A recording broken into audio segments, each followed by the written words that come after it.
Hello guys! Hello! This is for Capricorn. Capricorn, welcome dito sa aking channel.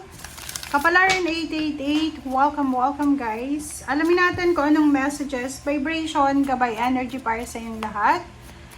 This is general reading guys, so pwede kang makaresonate. Please like, share, and subscribe doon sa mga bagong subscribers na Capricorn. Okay, ang dami naman.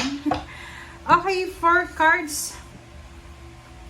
First card, Capricorn, is Divine Passion. Be honest with yourself. What is your heart's true desire? Okay, maging honest ka daw, Capricorn. Ito yung sinasabi sa'yo ng baraha. Kung ano daw yung gusto mo, kung ano yung sinisigaw ng puso mo, kailangan yun yung gawin mo. Okay? Be honest. Be yourself. Okay. Okay, next card natin is Stand Up for what you believe is right. Don't back down. Okay. Sabi sa'yo ni Bridget, kailangan mo daw na ipaglaban kung ano yung karapatan mo. Ipaglaban mo kung ano yung alam mo na para sa'yo. Okay?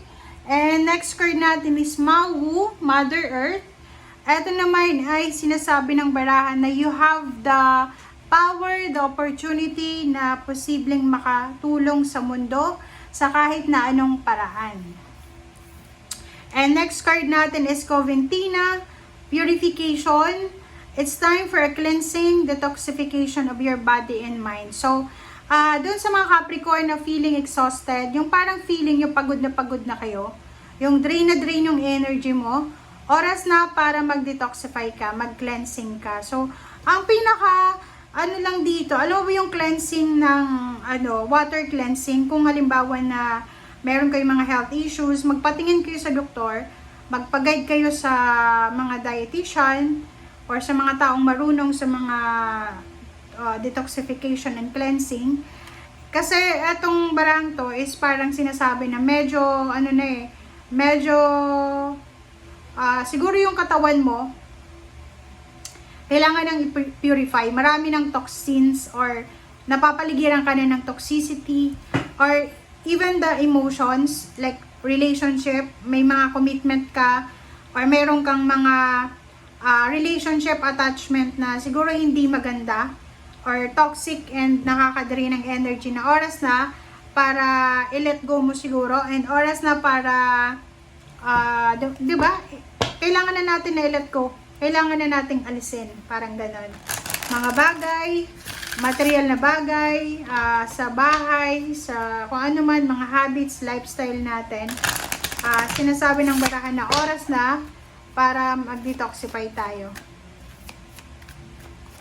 Okay, and journey. So, ihanda mo ang sarili mo sa paparating na travel, relocation, movement, transformation na darating sa'yo. So, pwedeng meron kang pinaplano or maybe this is expected or unexpected journey. So, sinasabi ng baraha sa'yo dito na kailangan mo nang gawin siya. Okay? Or kailangan mong paghandaan kung ano man ang travel. Di ba parang ganun, pag magta-travel tayo, especially magbabakasyon, kailangan nating maghanda. Kailangan nating ihanda ang sarili natin. Siyempre, yung bulsa, yung isip natin, mga plano natin, ano ba yung gagawin ko sa bakasyon, parang ganun. Okay, and make a wish.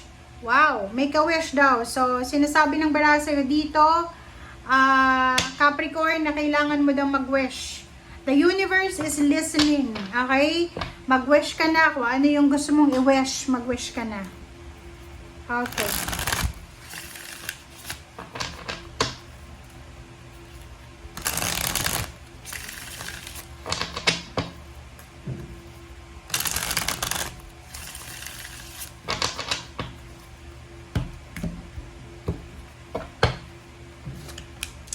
Okay, Hierophant. Wow, 6 of Swords. Emperor.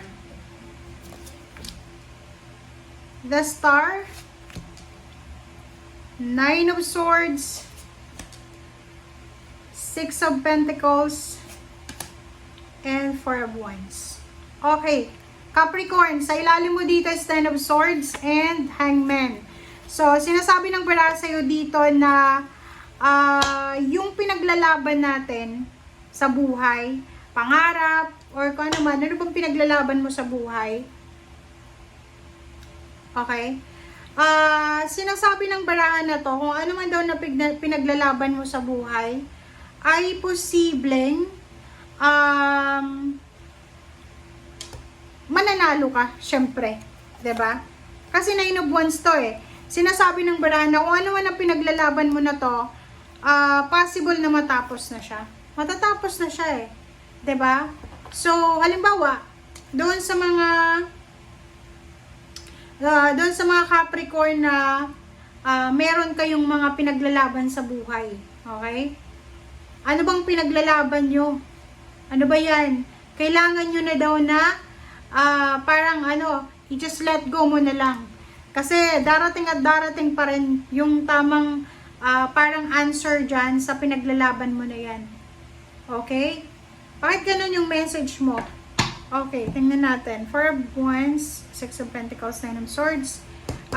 Nakikita natin dito doon sa mga Capricorn na pwedeng may asawa ka na, may live-in partner. Posibleng kayo ng asawa mo, pwedeng partner to eh, 'di ba? Tandem kayo, mag-asawa, mag-boyfriend, girlfriend, mag-nanay, magkapatid. Together yung kumbaga makukuha yung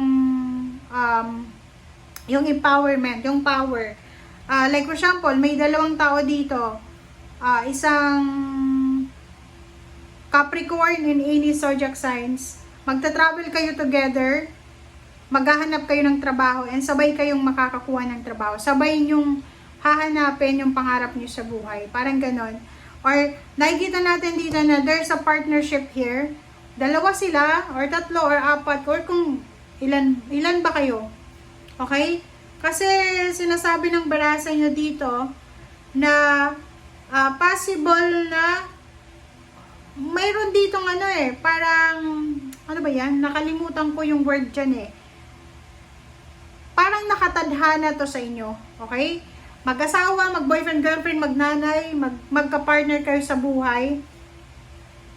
Kayo ay, sinasabi ng barasa nyo dito na nagpaplano kayong mag-travel, nagpaplano kayong magpatayo ng bahay, nagpaplano kayong maghanap ng, parang hanapin kung ano yung future nyo together.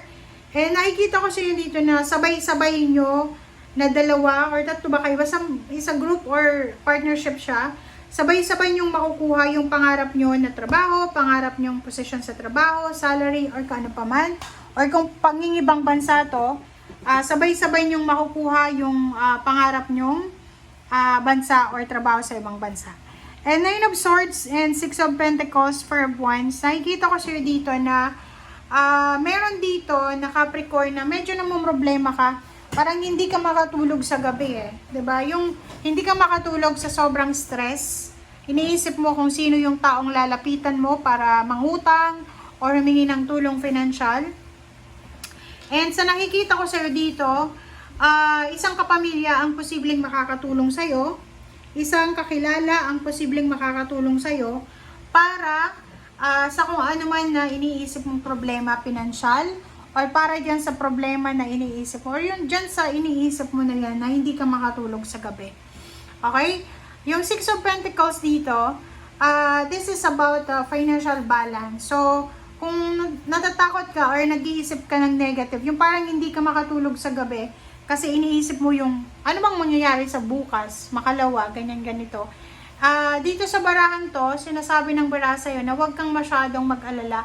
Huwag kang magpapanik, huwag kang mag-alala kasi yun na nga, the universe will give you answers, or parang ang universe ay bibigyan ka ng isang tao na posibleng makatulong sa'yo sa kung ano man yan na kailangan mo ng tulong. Okay? So, yun guys, ang nakikita ko sa inyo ngayon. And yun nga, don't back down ha. Kung ano man yan na passion mo, kung ano man na gusto mong mangyari sa buhay mo, mga plano mo sa buhay, pangarap mo sa buhay, goals mo sa buhay, huwag kang magbaback down. Okay? Kailangan mong i-pursue yan. I-pursue mo lahat ng pangarap mo sa buhay kasi sinasabi ng baraha dito, kahit yung mga single ngayon na Capricorn na meron kang minamanifest na love life or asawa, possible na makuha mo yung manifestation mo. Okay? So, thank you guys for watching. Bye!